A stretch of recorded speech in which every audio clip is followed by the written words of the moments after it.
hirugarren egun honetan irakasleen lana eta konpromesuari buruz hausnarketan sakontzeko Jaume Carbonelli eskatu diogu laguntza. Jaume Carbonell Zebarroja, Cuadernos de Pedagogía aldizkariko zuzendaria da, eta Kuadernoseko erredakzio taldeko partaidea izan da 1975, beraz, aldizkaria sortu zenetik. Gainera, Bikeko Unibertsitatean soziologia klaseak ematen ditu. Oso datuak eta biografia zabala eta bera publikatutakoa hemen daukat, baina ez dut aipatuko. Bakarrik aipatuko zenbait liburu eta artikuloen egilea dela, eta hitzaldi honetarako bere liburu bati izenburua lapurtu diogu. La aventura de innovar liburuan, beraz ez gara izan oso originalak, eskatu genionean laguntza, berak dituen konpromesuko perspektiba eta aldaketarako proposamenak bat egiten dira hemen. Eta horregatik nahi genuen bera hemen egon. Ze pentsatzen dugu pertsona signifikatiboa dela eta egon dela momentu batzutan, atzoko saioan eta aipatu zen momentu gakoak izan direla gure hemen gaudenon batzuen traiektoriarako, eta gaur egun ere zer esana badauka. Liburutatik aparte, Jaume Carbonellek ardatzak jartzen ditu hilabetero Kuadernosen idazten dituen editorialen bidez. Quiero ahora hablar en castellano porque me parece obligado hacer referencia a las editoriales, a tus editoriales en Cuadernos de Pedagogía, porque con la crítica, con su ironía, con su análisis certero y sus propuestas siempre positivas, abre caminos a la innovación, a la denuncia y a la mejora de la escuela pública. Quiero que me dejéis leer unas líneas del segundo tomo de Teoría de la Acción Comunicativa, porque creo que Habermas habla en estas líneas de algunas personas que tenemos la suerte de poder estar escuchando estos días y de haber compartido con ellos momentos y esperar compartir muchos más. A ver qué os parece. Dice Habermas en este libro, que os confieso que yo lo he leído porque tenía una fecha y un grupo de compañeras con el cual compartir, porque si no, no lo hubiera leído. Y no os lo solo os lo recomiendo en módicas dosis. Pero mirad lo que dice aquí. En la medida que el adulto asume su propia biografía, responsabilizándose de ella, puede volver sobre sí mismo recorriendo las huellas, recuperadas narrativamente de sus propias interacciones. Y sigue. Hacerse cargo de la propia vida, responsabilizándose de ella, significa tener claro quién quiere uno ser, y desde este horizonte considerar las huellas de las propias interacciones como si fueran sedimentos de las acciones de un autor dueño de sus actos, de un sujeto, por tanto, que ha actuado sobre la base de una relación reflexiva consigo mismo. Esta es la propuesta que os hacemos para hoy, y la idea que teníamos en la cabeza cuando organizamos en qué podía consistir esta tercera y última jornada de los retos de la educación hoy. Reconocer algunas de nuestras huellas y prever nuevos pronunciamientos. Compañeros, para esto hemos pedido ayuda a Jaume Carbonell. Jaume Carbonell, colegas docentes, todos, y tienes tú la palabra. Gracias. Creía que ibas a decir impresentable por aquello que ya no lo conocen, ¿no? Gracias por la invitación a Cristina y a todo el grupo de maestras, profesoras y algún profesor también, supongo, ¿no?, que habéis organizado ese homenaje a un hombre como Luis, ¿no? Un homenaje absolutamente inmerecido, por supuesto, ¿no?, pero que luego intentaremos pues ir desglosando. A mí la verdad es que, hombre, me da, no diré ciertos nervios, pero sí bastante respeto, ¿no? Aquí. Yo en mi intervención lo que trataré es de presentar una especie de decálogo en torno a la innovación pedagógica, tratando de recoger algunas de las cuestiones que me parecen a mí más emblemáticas, que me preocupan, y yo entiendo que son que también os ocupan y os preocupan a vosotros, ¿no? Y que de algún modo son cuestiones que también han estado presentes, ¿no?, en la larga e intensa trayectoria pedagógica de Luis Otano, el homenajeado, por ejemplo, de cierta manera constituye también un poco su pequeño legado. Por eso intentaré donde se cruza la aventura genérica general de la innovación con su particular aventura pedagógica. Veréis que en cada uno de los dos puntos, quizá algunos los subrayaré y otros, para no hacerme demasiado pesado, por obvios tampoco no los voy a señalar, ¿no? Será muy rápido porque cada una de estas cuestiones merecerían obviamente un tratamiento casi en conferencia, ¿no? Y todos ellos, bueno, yo voy a utilizar algunas transparencias, no haré como, en fin, otros compañeros y colegas y amigos que utilizan el PowerPoint, porque yo hasta hace muy poco solo utilizaba la voz para las conferencias. Ahora me he reciclado un poco y utilizo transparencias, ¿no? Y supongo que dentro de 5 años llegaré al PowerPoint, ¿eh? Yo creo que cada uno tiene sus tiempos y sus ritmos, ¿no? Eso es la diversidad, ¿no? Pues, en fin, mi diversidad llega hasta aquí, ¿no? Es decir, no paso de la transparencia, ¿no? Pero, en fin, me disculparéis, ¿no?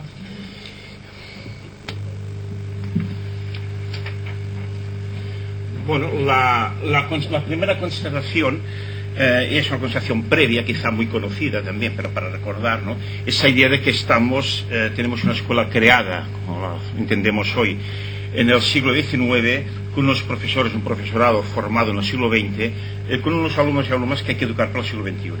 Yo creo que esto simplemente es para plantear algo encima de la mesa, es las disfunciones y contradicciones de la escuela. Es decir, una institución que es caduca en su concepción, en la manera de pensar los tiempos rígidos, los espacios, las fuentes de aprendizaje, que aún entiende el manual, y curiosamente una contradicción, por ejemplo, de la LOCSE, ¿no? Que la LOCSE, os acordaréis, que reivindicamos la diversidad de materiales curriculares y nunca como ahora se habían vendido tantos libros de texto como ahora, ¿no? Entonces, claro, es de una pobreza infinita, ¿no? De que la información, o sea, la información del siglo XXI esté encerrada en unos espacios de 50 minutos, en unas aulas y en unos libros de texto, ¿no? Pues ha formado el siglo XX, de esto luego hablaremos, ¿no? Y luego esos retos, digamos, del siglo XXI, ¿no? Que creo que la escuela, digamos, no acaba de entender, ¿no? Cuál es el conocimiento y sobre todo esta vertebración entre el conocimiento escolar y el conocimiento de la experiencia, el conocimiento del entorno, el conocimiento social.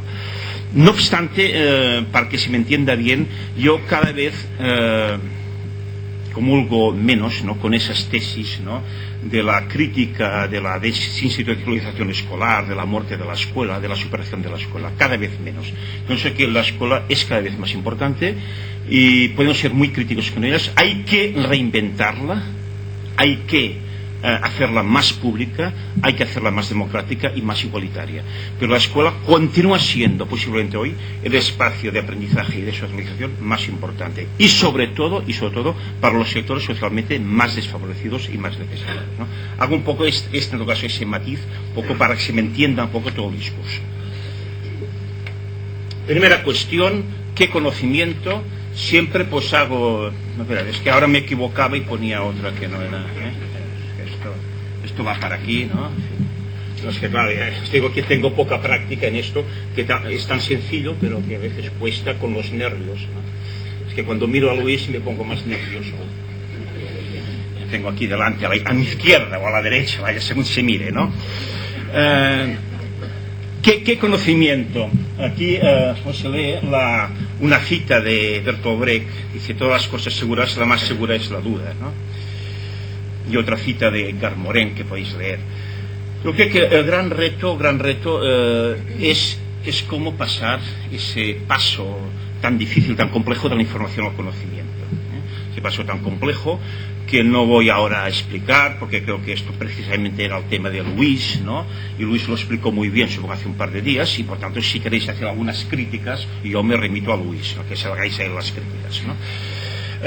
Esa transferencia que creo que hoy es como esa idea, ¿no? De que hay muchas partículas, ¿no? Y el átomo no tenemos la estructura, ¿no? Cuajada. Yo creo que hoy tenemos muchos mensajes dispersos, nos llegan muchos estímulos, muchas informaciones, conocimientos en bruto, ¿no? Creo que hay una gran dispersión y producción y generación de información. Entonces el gran reto es todo eso, cómo se estructura, cómo se arma, cómo se le da sentido, cómo se relaciona, cómo se selecciona. En definitiva, cómo hacemos ese paso de la información al conocimiento y al pensamiento, porque en definitiva el conocimiento ha de servir para estructurar pensamiento racional, un pensamiento subjetivo, ¿no?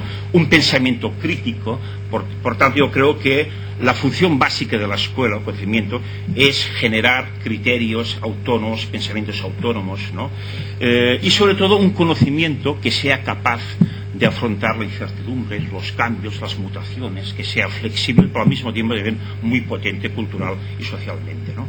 Por lo tanto, un conocimiento que nos ayude a comprender el mundo en su historia, la evolución de la humanidad, que nos ayude a comprender por qué las cosas son como son, nos ayude incluso, es muy importante, a conocernos también a nosotros mismos, en nuestros pensamientos, nuestras reacciones, nuestras posibilidades, nuestras limitaciones, ¿no? Por lo tanto, es un conocimiento, yo creo que es importante, por eso hago un poco la crítica ahí, la crítica que se ha hecho mucho al conocimiento fragmentario. Es decir, yo creo que la estructura hoy del sistema educativo y de buena parte de las reformas educativas, yo creo que están consolidando conocimientos fragmentarios. La estructura esta prehistórica de las disciplinas, de las materias, de los tiempos, de los cuerpos, de los departamentos, etc., es una estructura de conocimiento fragmentario. Y creo que ante el conocimiento fragmentario lo que cabe efectivamente, y aquí podríamos hacer muchas citas, yo he elegido esta de Edgar Morin, porque me parece una sugerente la idea del conocimiento complejo, ¿no? Como ese vínculo, ¿no?, de las distintas partes, ¿no?, para comprender la totalidad. Pero evidentemente podríamos encontrar muchísimas referencias dentro de las ciencias sociales y las ciencias pedagógicas, ¿no?, que es esa idea de la mente bien ordenada y la experiencia de la globalización. Globalización que aquí en Euskadi y en todas partes del Estado ha habido muchísimas experiencias en relación a experiencias de conocimiento integrado, interdisciplinaridad, de trabajar por proyectos, en fin, las alusiones podrían ser diversas, ¿no?, pero con esa idea justamente, ¿no?, de comprender la realidad y entender que la realidad no se asimila por fragmentos, por partes, ¿no?, sino que tiene, digamos, una lógica de comprensión global, ¿no? Y es un conocimiento también que apela a esa educación integral que ahora pues se llama inteligencias múltiples, ¿no?, porque en realidad eso de Goleman y de Gardner, etcétera, eso es algo que ha estado siempre presente en la historia de educación desde los clásicos, ¿no?, esa idea de que se educa la mente y se educa la socialización y se educa la afectividad, la sentimentalidad, ¿no?, y la convivencia, ¿no?, esa idea que luego pues en fin ha sido también como un referente, ¿no?, el documento de la UNESCO, del informe de Delors, ¿no?, en esos 4 pilares básicos de la educación, del aprender a conocer, aprender a hacer, ¿no?, es decir, el significado y la incardinación del conocimiento en la realidad, el aprender a ser y el aprender a convivir, ¿no? Tiene diversas manifestaciones, ¿no?, en ese sentido. Un conocimiento también que apela a las diversidades culturales y sociales, ¿no? Yo creo que justamente una de las críticas justas, ¿no?, que se han hecho a las reformas y a la última, la LOCSE, ¿no?, es de que la diversidad ha sido muy analizada en términos individuales, ¿no?, de enseñanza-aprendizaje, las diferencias individuales, pero la diversidad ha sido poco abordada desde el punto de vista cultural y social, ¿no? Ya no me refiero solo a la cuestión lingüística, por supuesto, y a las realidades culturales del Estado español, sino a realidades multiculturales, a realidades sociales distintas, ¿no?, de sectores, ¿no?, de la juventud, ¿no?, de la infancia, a nuevas identidades que son muy móviles, que se van transformando, ¿no? Y creo que la escuela es incapaz de recoger esa riqueza de diversidad social y cultural, ¿no? Por tanto, y un poco para terminar esa primera cuestión, creo que el gran reto es esa mutua transferencia o interrelación entre el conocimiento escolar, y el conocimiento experiencial del entorno. ¿Cómo construir puentes? ¿Cómo sugerir maneras, ¿no?, de aprovechar la riqueza del entorno para incorporarla a la cultura escolar y al revés? Y ahí yo creo que la escuela, el problema de soledad de la escuela, yo creo que hoy por hoy los distintos espacios de adquisición del conocimiento, de socialización, son espacios también fragmentados.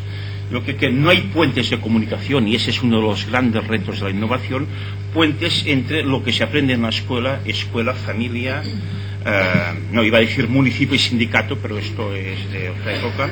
Pero bueno, ya que hacemos una referencia a Luis, en fin, Luis pues esto se acordará muy bien, ¿no?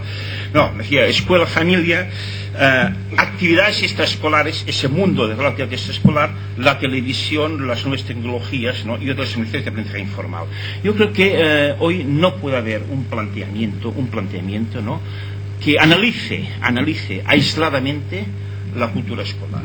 Es decir, no se puede pensar la cultura escolar, digamos, si no está enraizada también o coordinadamente, ¿no?, con un discurso educativo sobre la socialización en la familia, en los espacios, digamos, de escolarización fuera de la escuela, porque muchas actividades extraescolares siguen y rigen las mismas pautas que la escuela, pero en otro horario, ¿no?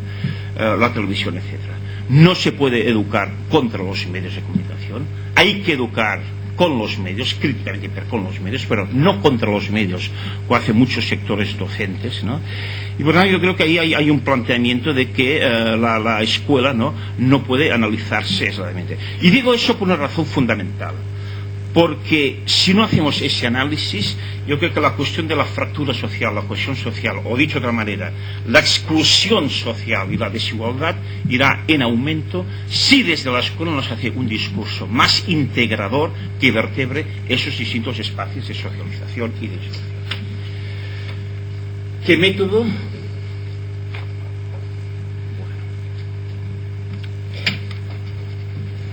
A ver esto aquí.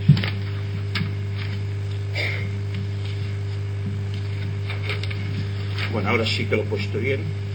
¿Qué método?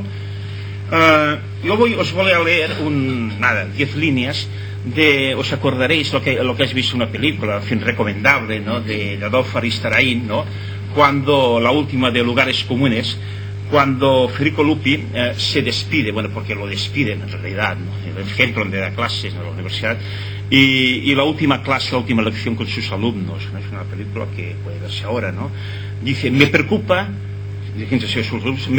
que tengan siempre presente que enseñar quiere decir mostrar. Mostrar no es adoctrinar, es dar información, pero enseñando también el método para entender, analizar, razonar y cuestionar esa información. Si alguno de ustedes es un deficiente mental y cree en verdades reveladas, en dogmas religiosos o en doctrinas políticas, sería saludable que se dedicara a predicar en un templo o desde una tribuna. Si por desgracia siguen en esto, traten de dejar las supersticiones en el pasillo antes de entrar en el aula. No obliguen a sus alumnos a estudiar de memoria, eso no sirve. Lo que se impone por la fuerza es rechazado y en poco tiempo se olvida. Ningún chico será mejor persona por saber de memoria el año en que nació Cervantes. Pónganse como meta enseñarles a pensar, que duden, que se hagan preguntas.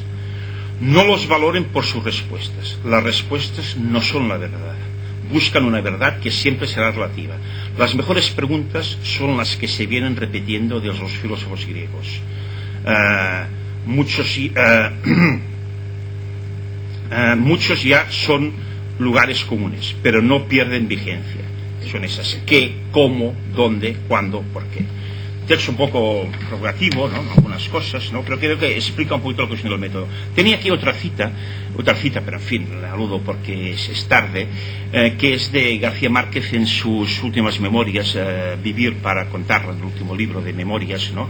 Él explica también, es muy interesante, cómo él la pasión y la curiosidad por la lectura, ¿no?, le vino el aprendizaje en la escuela, ¿no?, del método Montessori, ¿no? Es un par de páginas, ¿no?, muy bonitas, ¿no?, sobre cómo explica esto, ¿no?, pasión por la lectura, ¿no?, la curiosidad, ¿no? ¿Qué estoy diciendo con esto? Estoy diciendo, como aquí explico, ¿no?, que provocar la curiosidad y la pasión, yo creo que es la premisa previa, Y creo que este deseo, la motivación, la ilusión se va adquiriendo, no es algo, digamos, que viene dado, es algo que se va aprendiendo, ¿no?, en el entorno familiar y escolar. Yo creo que hay pedagogías y hay actuaciones docentes, ¿no?, que matan la curiosidad infantil, la matan. Otras, en cambio, la estimulan. Yo creo que ese deseo de aprender y estudiar va creciendo en función de la relación que se establece con el maestro o la maestra, ¿no? Y eso me parece muy importante, porque en general, cuando se pregunta a un alumno si te gusta la asignatura, la materia, ¿no? Es decir, ahora, actualmente, cuando estás estudiando, o en el recuerdo, siempre no viene asociado a la materia en sí en abstracto, sino a aquel profesor o profesora que le enseñó qué tipo de relación estableció con el aprendizaje, ¿no? Por lo tanto, eso me parece una cuestión previa y fundamental, que si no se provoca la curiosidad y la pasión por el conocimiento, no hay aprendizaje.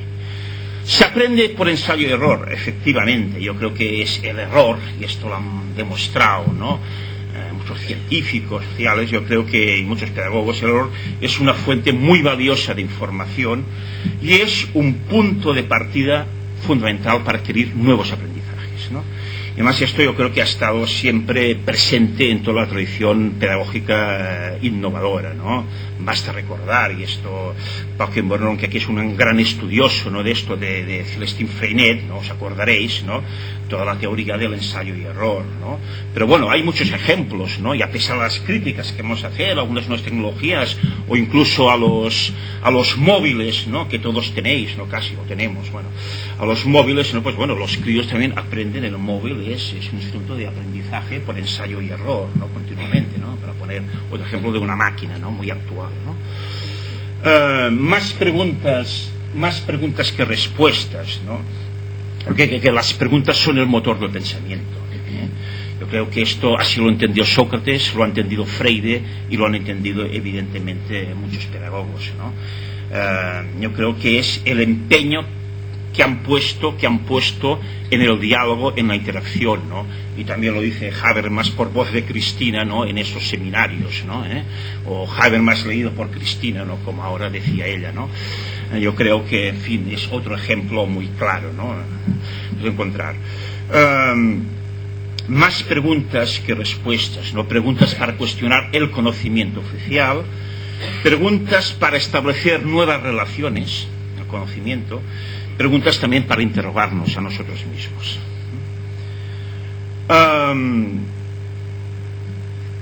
¿Qué duda cabe que cuando hablo aquí que hay que desarrollar la memoria comprensiva, la memoria repetitiva y comprensiva, que es un poco un plan de provocación como lo último, ¿no? Yo creo que ha habido un cierto movimiento pendular, ¿no?, respecto a la crítica al memorismo, crítica justa, obviamente, en un modelo tradicional autoritario.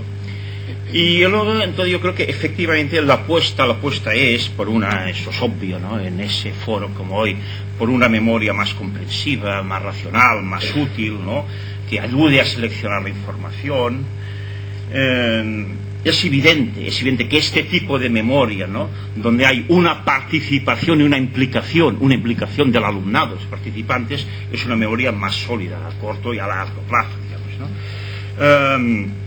Cuando hay participación del alumnado. Pero es evidente también, creo, ¿no?, de alguna manera, de que hay algún tipo de cosas, y por eso lo pongo, ¿no?, que en cual la repetición, la memoria repetitiva, machacona, es imprescindible, ¿no?, pues para ser las tablas de multiplicar, hombre, o algunas capitales, pues también son necesarias. Seguramente no la larga lista de reyes, godos que nos habían aprender, ¿no? Pero creo que es importante también quizá hacer un esfuerzo por ver cuáles son los conocimientos sustantivos de los cuales pues una memoria repetitiva también es importante. Pues que esto no se hace porque hay una crítica pendular, y también porque a veces lo que hay es cada vez los currículos se van engrosando. Yo creo que no hay en la cultura básica un esfuerzo real para ver qué es el conocimiento relevante. Lo que hay es una suma de corporaciones o de sectas del conocimiento que van añadiendo más conocimientos, ¿no?, y por lo tanto van engrosando el currículum, ¿no? Digo, viva las clases magistrales, ¿no? Yo digo que sí, porque clases magistrales hay pocas, ¿eh? Yo creo que lo que estamos acostumbrados no son a clases magistrales, sino a clases demenciales, ¿eh? Yo por eso digo que el placer, digamos, de escuchar, muchas veces, pues no sé, el otro día escuchaba a Emilio Lledó, hombre, tampoco Lledó quizá no hay muchos, pero yo creo que es un entrenamiento, esto también forma parte de la formación, la expresión oral, la comunicación, la retórica, ¿no?, algo muy olvidado en nuestra cultura. Yo creo que la oralidad, el diálogo, la argumentación, ¿no?, algo que se está perdiendo. Yo, por ejemplo, pongo como ejemplo mis clases en la universidad, ¿no? Intentas discutir, intentas debatir, ¿no?, e intentas sobre todo que opinen, pero yo creo que la opinión le falta organización, porque a veces hay demasiados monosílabos, frases cortas, entrecortadas, ¿no?, y falta un desarrollo de la expresión entendida evidentemente como argumentación, ¿no? Por lo tanto, yo creo que esto hace importante trabajar ese aspecto, ¿no?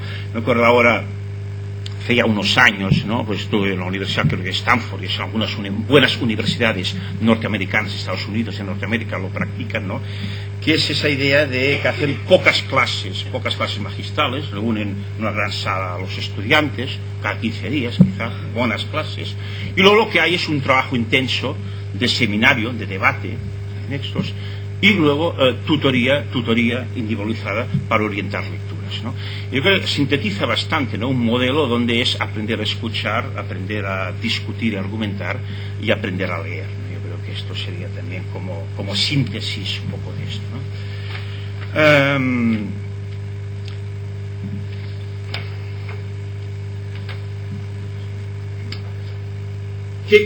¿Qué queda de las pedagogías innovadoras? Bien, yo estas frases que, en fin, estas frases están sacadas porque en el año 2000, os acordaréis que cuando se llega al final de siglo siempre es un año de balance, ¿no? Pues se habla de lo que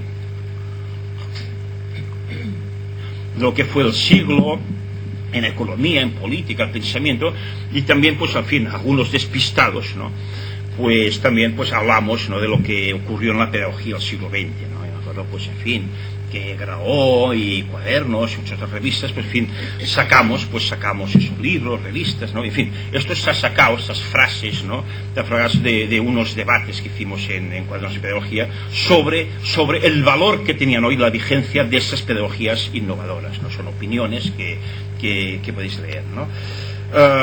Esa idea de que nos enseñan el placer de enseñar y aprender, esa ilusión, esa recuperación de la utopía como referente utópico, ¿no?, discurso teórico, discurso práctico, ¿no? De todas formas, he de decir que aquello fue un aperitivo, el año 2000, un aperitivo que quedó en aperitivo, ¿no? Y uno le gustaría pues llegar al cocido, ¿no? Y esas cosas también pasa como las modas, ¿no? Se empieza a discutir, yo creo que es un debate, ¿no?, que quedó ahí, ¿no?, quedaron unos textos, ¿no? Pero creo que se discute poco, ¿eh? Yo creo que falta debate de ideas en la universidad. Quizá hay exceso de practicismo en las aulas de enseñanza, ¿no?, de todo un poco, ¿no?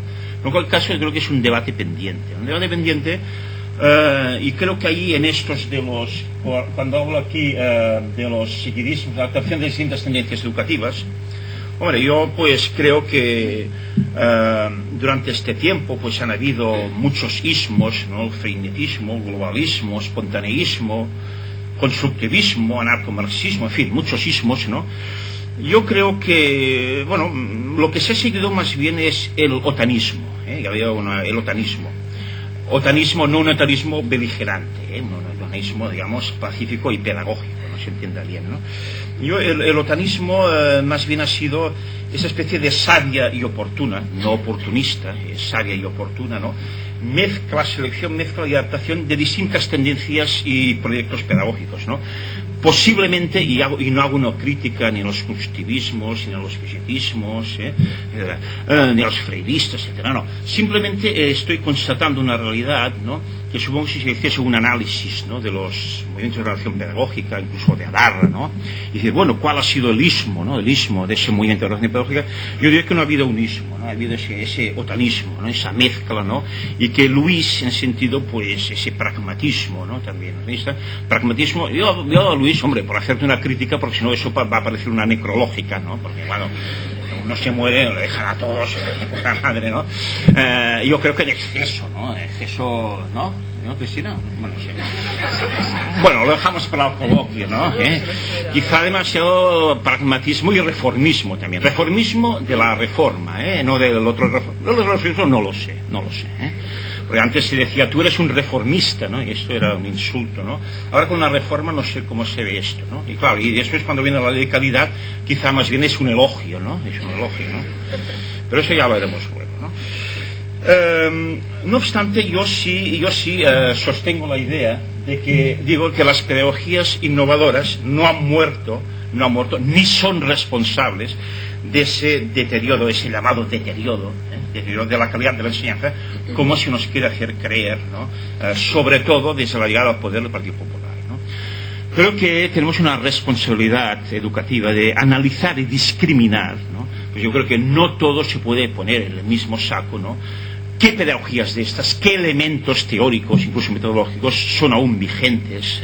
¿Qué sentido tienen? ¿En qué contexto tienen sentido? ¿Bajo qué condiciones, no? Y cuáles, por decirlo de alguna manera muy simple, ¿no?, han tenido un cierto éxito y fracaso.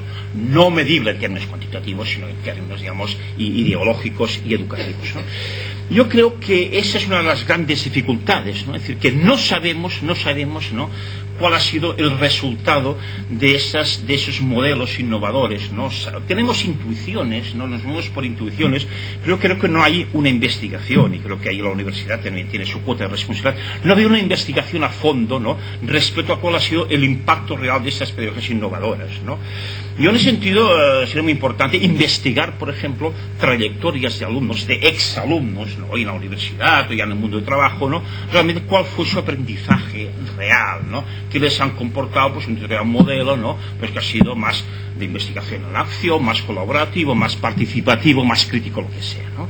Es interesante. Yo a veces, pues no sé, te das cuenta, pero de una manera muy intuitiva cuando vas, porque ahora eso, Luis, eso ocurre mucho, ¿eh? Ahora a mí me invitan a muchos aniversarios de 25 y 40 años de escuela, escuelas, para que las escuelas no las jubilan, como digo, afortunadamente, aún siguen ahí.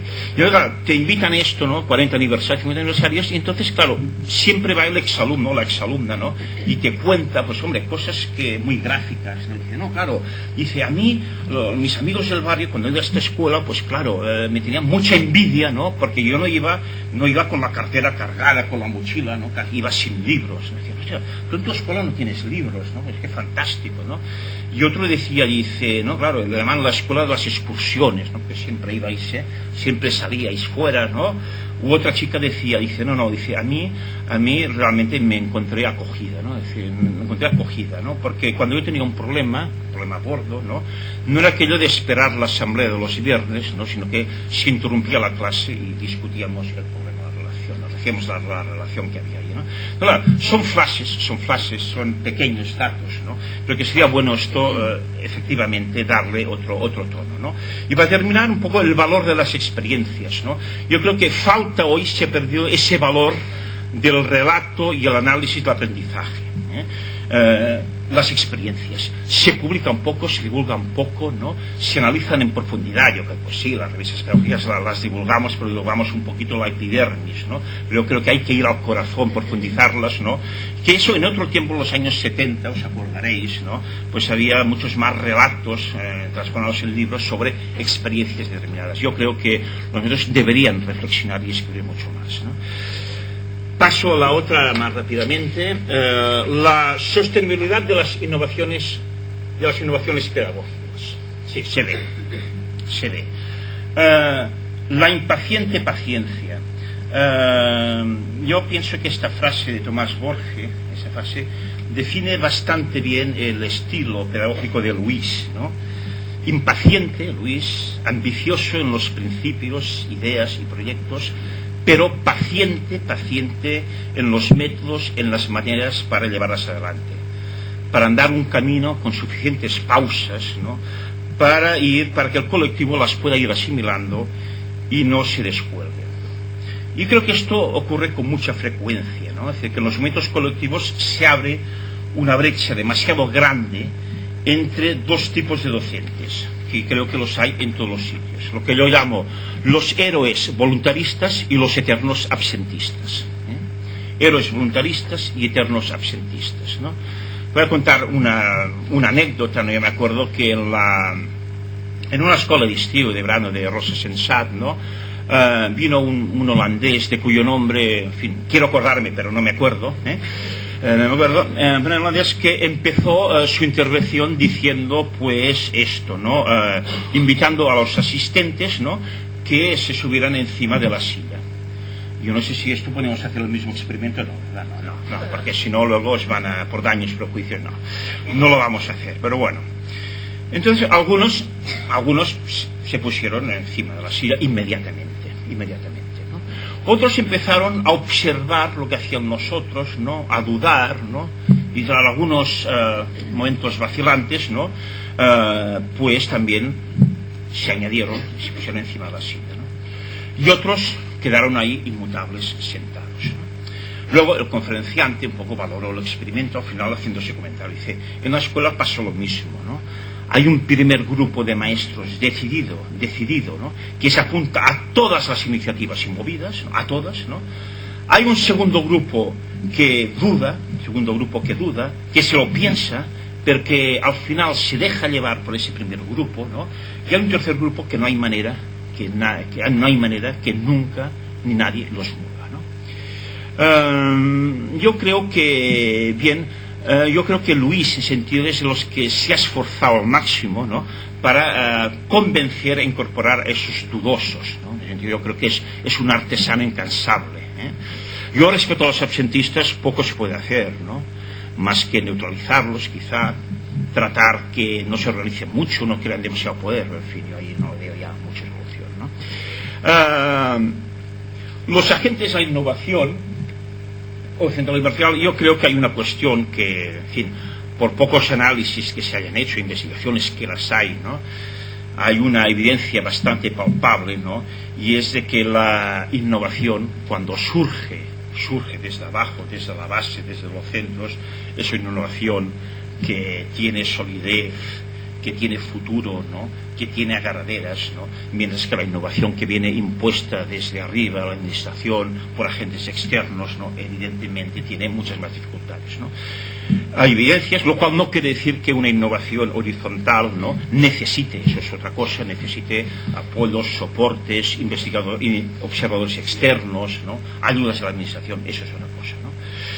Los tiempos me parece un tema fundamental. Los tiempos de la innovación, creo que, y ahí hay una diferencia, los tiempos de la administración no son los mismos, ¿no? Para el profesorado que para la administración, los tiempos de la innovación.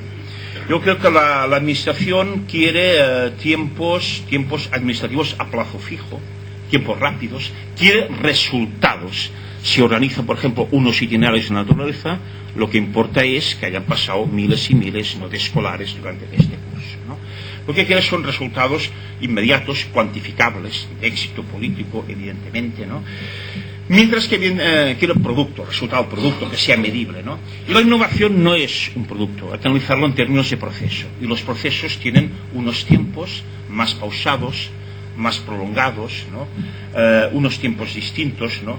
Yo por eso utilizo en mi libro, cito Cristina, un poco la metáfora, ¿no? De que la innovación es como la vida de un largo río, ¿no? Agitado, que es un recorrido lleno de obstáculos, de dudas, de tensiones, de conflictos, de altibajos. Es decir, la innovación no es un proceso lineal. Es decir, en la innovación hay muchas oscilaciones, ¿no? Hay muchas oscilaciones, y entonces una teoría que yo creo que sería muy importante analizar, como decía en la mesa, es que es relativamente fácil o no muy dificultoso iniciar innovaciones, pero que la gran dificultad es mantenerlas, sostenerlas, institucionalizarlas, consolidarlas. Dicho de otra manera, es decir, que sean innovaciones que cuajen dentro de la dinámica de aula, de centro, de un territorio, ¿no? Y es muy difícil por razones muy diversas, ¿no? De trabajo en equipo, de fracturas dentro del equipo, de liderazgo, de formación, algo que luego ahora voy a explicar, ¿no? Y también por dinámicas externas, ¿no? Porque a veces las ayudas y los soportes a la innovación son de un año, luego se cortan y se deja, digamos, la innovación ahí en el aire, ¿no? Y sobre todo por lo que diré a continuación, ¿no? Porque una innovación es la idea del puzzle, ¿no? Es decir, no es una pieza aislada. Una innovación es un conjunto de piezas que hay que armar el puzzle. Es decir, por ejemplo, hay una innovación curricular, una innovación de cambio de contenidos. Muy bien, pueden cambiar los contenidos. Si la metodología no ayuda, Si la organización escolar no transformamos los tiempos, es decir, ¿cómo vamos a hacer una investigación-acción en un periodo de 45 minutos? ¿Cuándo vamos a hacer una investigación del entorno si la escuela no organiza, no se organiza de manera que el entorno pueda ser investigado, trabajado, etcétera? ¿Cómo podemos hacer proyectos? ¿Cómo podemos hacer no sé, cosas si no cambiamos las condiciones organizativas del centro? Y hay que decir, en el sentido, es una crítica justa, ¿no?, de que la LOCSE, para poner un ejemplo que conocemos todos, es decir, la LOCSE ha desarrollado buenas ideas curriculares, pero algunas, ¿no?, bastantes, pero no ha pensado, digamos, en la organización de los centros. Es decir, la atención a la diversidad y la comprensividad, los centros no están preparados para desarrollar las funciones posibles. Y otro, por ejemplo, y para mí lo más importante es que, lo que decía antes, es que la implementación de la innovación, no hay innovación si no viene acompañada de desarrollo curricular, de formación docente, de reflexión sobre la práctica, de seguimiento, evaluación interna y externa y sobre todo investigación. Yo creo que hay un desajuste hoy entre la cantidad de prácticas innovadoras que hay en los centros y la falta de seguimiento, de apoyo, de evaluación y de investigación y reflexión sobre las mismas, ¿no? Creo que es disarmónico, ¿no? Voy un poco más rápido. Lucha contra la exclusión social. Esta primera frase es de San Piero, sabéis, el maestro protagonista de Hoy empieza todo. Siempre será necesaria la escuela. Es una entrevista que se le hizo. Siempre será necesaria la escuela para dar cobijo social y cultural a los más pobres, ¿no? Y una frase de Freire, se trata de convertir las dificultades en posibilidades, ¿no? Bien, yo creo que la cuestión, tampoco me voy a extender mucho, porque en este caso las críticas deben de ir a Ramón Flecha, en todo caso, porque yo creo que él lo explicó mucho mejor de lo que yo podía explicarlo hoy, ¿no?, la charla de ayer, ¿no?, Ramón Flecha, ¿no?, sobre todo el tema de la lucha contra el fracaso escolar, la exclusión social, ¿no? Pero la idea es, básicamente como resumen, es generar expectativas positivas de aprendizaje y de éxito educativo para todo el alumnado, venga de donde venga, ¿no? Yo creo que hay un libro que siempre recomiendo a mis estudiantes de magisterio, es el libro de Barbiana, ¿no?, de carta de los alumnos de la escuela Barbiana, ¿no?, claro, maestra, de Don Milani, ¿no?, que es un ejemplo, digamos, ¿no?, de empleo del aprendizaje, la formación a pleno tiempo intensivo para que nadie quede descolgado. Creo que este es el gran desafío social. Que el mundo alcance esa mínima, digamos, de cuota intelectual para todo el mundo, ¿no? Y hay muchos ejemplos, ¿no?, de escuelas aceleradas, escuelas de aprendizaje respecto a esto, ¿no? Y por tanto ahí lo que yo digo es medidas de discriminación positiva. Otros le llaman compensación escolar, no me gusta esa palabra, pero en fin, lo que se trata en definitiva es de dar más al que más lo necesita, ¿no?, entonces más desfavorecidos, y por tanto dar más, que decir, más soportes, más ayudas, políticas más intensivas, etcétera, ¿no? Y enseñanza comprensiva y atención a la diversidad, ¿no? Claro, yo la pregunta sería ¿habría fracasado la LOCSE? ¿En qué medida habría fracasado, no? ¿O lo ha hecho en aquellos casos en que se han llevado a la práctica y en condiciones hasta el final esos dos principios de atención a la diversidad y de comprensividad? Pero claro está, es evidente que esa filosofía en muchos centros no se ve a la práctica. Lo interesante sería discriminar cuando se ha dado. Y para terminar, la lectura como prioridad, ¿no? Creo que para mí, si hay una asignatura transversal importante en la enseñanza, es la lectura. Ahora, el reto, la dificultad es cómo pasar del aprendizaje mecánico, los medios pueden ser diversos, caso, ¿no?, al hábito lector y al placer de la lectura. Yo creo que la lectoescritura es el auténtico eje transversal de la enseñanza. Es el comodín. Sin lectura o escritura no se entiende un enunciado científico-matemático. Sin lectura no se entiende un texto filosófico. Sin lectura no podemos entrar en la lectura del conocimiento, ¿no? Yo, por tanto, cuando hablaba de la caducidad de esa escuela actual, es que no se entiende que la escuela hoy, la biblioteca, sea un espacio donde los alumnos, cuando asisten, es un día a la semana, una hora a la semana para ir a recoger un libro para el fin de semana.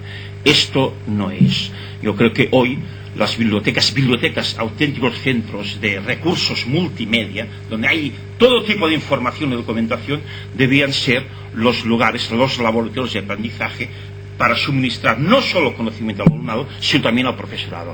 Debe ser el motor del conocimiento, ¿no? De eso en el centro, a partir de tener 1000 fuentes de aprendizaje y fuentes de información. ¿De quién es, paso ya un poco más rápido, de quién es la escuela pública? 5 minutos, ¿no? Pero no es... Bueno, me dicen que me queda muy poco tiempo y estoy en la mitad, pero bueno, yo iré acelerando. Bueno, eso ya ocurre. Bien, la escuela pública, yo simplemente voy a ser mucho más breve. A mí lo que me preocupa en todo caso de la escuela pública es el rediscutir qué se entiende por público. Por público es una cuestión, yo creo, de poder, no es una cuestión solo de financiación y de titularidad, es una cuestión de identificación con lo público, es el sitio de lo público. Para mí el término público no es solo una cuestión, digo, de propiedad, es una cuestión de la comunidad. Es decir, la comunidad, la escuela pública es de la comunidad.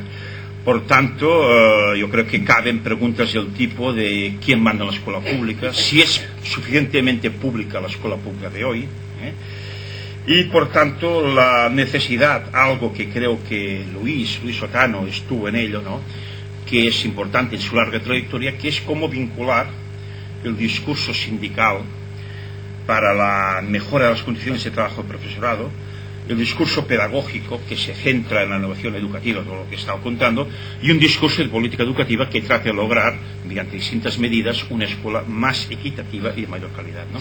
Yo creo que uno de los retos, en la teoría de Luis, se entrecruzan esos 3 discursos o prácticas sociales, ¿no?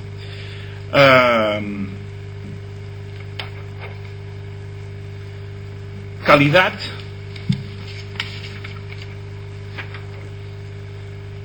no sucedáneos. Yo la mejor definición que he encontrado de calidad es todo aquello que no dice la ley de calidad. Bueno, yo a esas alturas, ¿no?, y un sábado por la mañana no os voy a cansar, ¿no?, con esta ley que no conduce a ninguna parte, ¿no?, que significa el significado tramposo, demagógico, ¿no? Yo no sé si Luis has escrito algún papel sobre esto, sobre la ley, Bueno, pero sí decir que al menos el manifiesto es un buen manifiesto del Consejo Escolar del Estado de Euskadi, lo he leído con atención, y han sido muchos documentos sindicales y pedagógicos, ¿no? Ahora, yo en todo caso no resisto la tentación de hacer un comentario, ¿no? Yo en 10 minutos termino, a menos 4 termino, ¿te parece?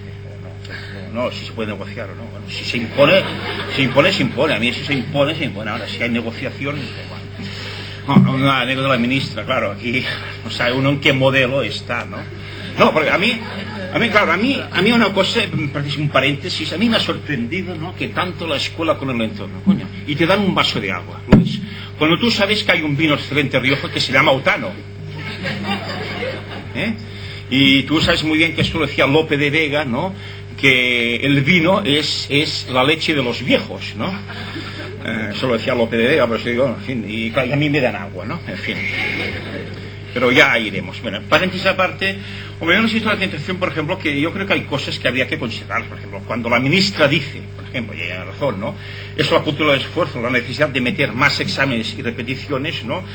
Pues bueno, yo creo que hay que valorarlo. Ahora, antes quizá hacerle una prueba a ella, quizá a modo de experimentación, para evaluar cómo se ha esforzado la ministra a la hora de presentar esta ley y se ha superado la reválida de las pruebas, ¿no? Yo creo que, visto los resultados, yo creo que habría que suspenderla al menos en 3 ocasiones, en 3 materias, ¿no? En primer lugar, por incompetente a la hora de justificar el proyecto, la ley. Unos textos que no explican nada en la realidad educativa, que son de una pobreza argumental e incluso gramatical bochornosa, y sobre todo el primer documento, os acordaréis, aquellos en que se olvidaron de la educación artística. Por tanto, por ahí la suspendería. La suspendería también casi por plagio o por copiona. Me refiero a la intervención que hizo en el Congreso, que luego es un artículo que ha publicado en El País, en La Razón y en otra prensa, siempre es el mismo artículo, que se titula, sonará algo, La educación entre el pasado y el futuro, reproduciendo parte de lo que dice Hannah Arendt. Alguien me decía, hombre, está bien ese artículo de la ministra. Yo le decía, hombre, claro, es que Hannah Arendt piensa y escribe muy bien, ¿no? Lo que pasa es que, evidentemente, lo que luego argumenta la ministra y las medidas no tienen nada que ver, ¿no? Y en tercer lugar, la suspendería por mentirosa, porque creo que han dicho muchas mentiras, digo, el ministro y su equipo, que si el nivel educativo desciende, que si la LOCSE ha introducido la violencia en los centros, que si el fracaso escolar aumenta, etc. Que si la mayoría del profesorado está de acuerdo con esta ley, ¿no? Lo suspendería y la haría repetir 3 veces. Y si la haría repetir 3 veces, no sé si se la habría desposado al sistema educativo o tendría que ir a cursos de iniciación profesional. Esto no sé, esto luego algún legalista que me lo aclare luego, ¿no? De todas formas, en fin, yo sobre la cuestión de la ley quiero hacer más comentarios, pero simplemente para mí 3 frases de futuro me interesan más.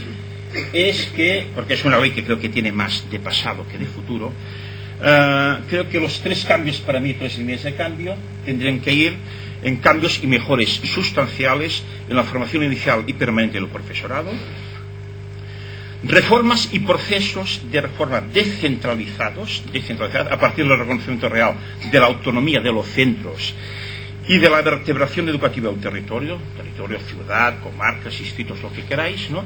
Y, en tercer lugar, medidas de política educativa. Voy a ir ya muy rápido, pero es que en 10 minutos estoy. La democracia escolar más allá de la representación. Bueno, yo creo que la democracia no es solo un mecanismo de representación, es un estilo de vida, es una filosofía. Yo creo que es el mejor escenario para ejercer la libertad, el aprendizaje de la libertad, de los derechos, de las responsabilidades y de luchar por la igualdad y la justicia social, ¿no? Entonces, yo creo que el gran debate hasta ahí es el debate de la democracia participativa, ¿no? Es cómo llenar de contenido unas estructuras que están ahí, formalmente democráticas, darles dinamismo, darles poder. Yo creo que hay 2 concepciones de poder. Hay una cuestión de poder del Estado y una cuestión del poder que reside en la base, ¿no? Por tanto, ese poder hay que ejercerlo, no se delega, se impone, y por tanto hay que abrir nuevos espacios de deliberación, de poder, de protagonismo dentro de la comunidad escolar.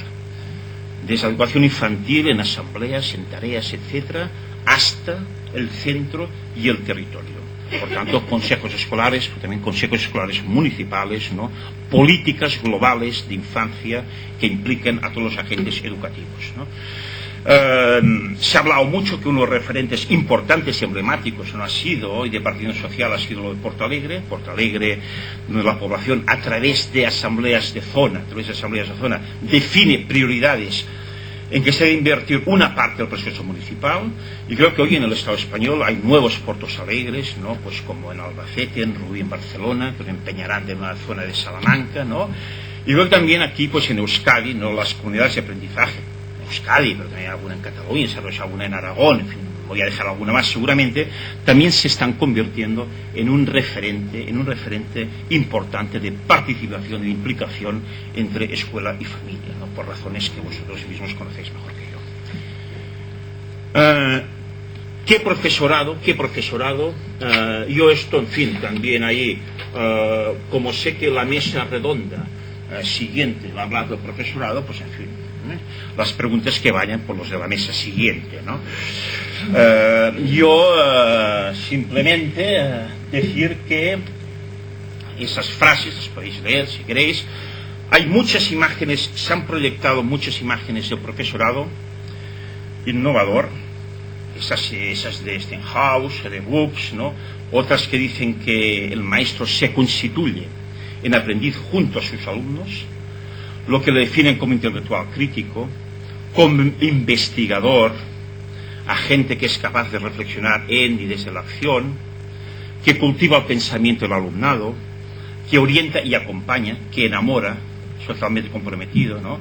Yo creo que hay ahí un debate importante, ¿no? Ese tránsito de, durante mucho tiempo se ha hablado del malestar docente. Creo que sería importante reivindicar el bienestar docente críticamente, un bienestar docente crítico, oponiéndose a esa cultura de la queja y del lamento tan extendido, ¿no?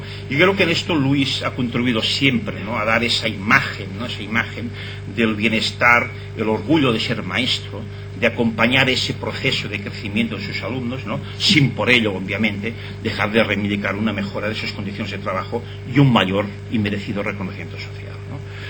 Yo de las condiciones de trabajo podemos hablar mucho, pero solo quisiera destacar uno, el tiempo, el valor del tiempo.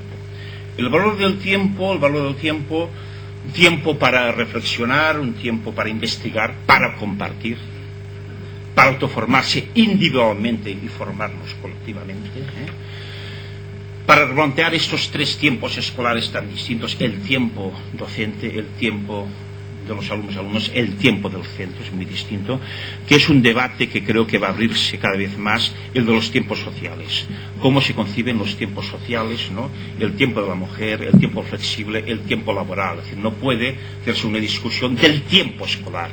Yo creo que la jornada escolar, el debate, es un debate corporativo de la jornada escolar, si no se inscribe en ese debate del tiempo social. De los cambios en la formación inicial permanente del profesorado ya hablarán, insisto, los otros ponentes de la mesa redonda. Y ahora sí, ya para terminar, no tengo transparencia porque esta me la he dejado, ¿no? Pero sí quería ya, nada, en 3 minutos, de las redes docentes y de la refundación de los movimientos de acción pedagógica, ¿no?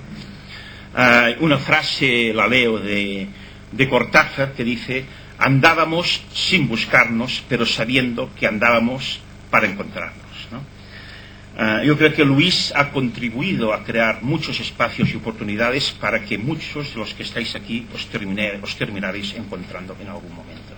Desde su centro, el Gabriel Aresti, los movimientos reivindicativos de la enseñanza, los sindicatos, ADARRE, el Movimiento de Acción Pedagógica, el COP, el IDC, etc. Yo creo que ha desplegado una labor tenaz y eficiente de aglutinador, de animador, de predicador, si queréis, ¿no? Una especie de Espíritu Santo laico, pedagógico, ¿no? Sí, porque te lo encontrabas un poco en cualquier lugar y cualquier movida, ¿no? Aparecía Luis, aterrizaba Luis, o detrás de aquello estaba Luis, ¿no? O el Espíritu Santo, ¿no?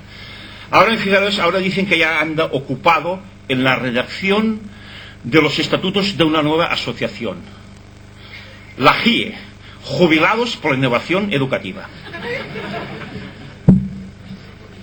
Los movimientos de la acción pedagógica, no tengo tiempo de entrar en un tema muy controvertido, además habiendo gente aquí muy implicada, ¿no? Ni en caracterizar sus diversas crisis, porque les ha pasado, pero sería tema de otra conferencia, ¿no?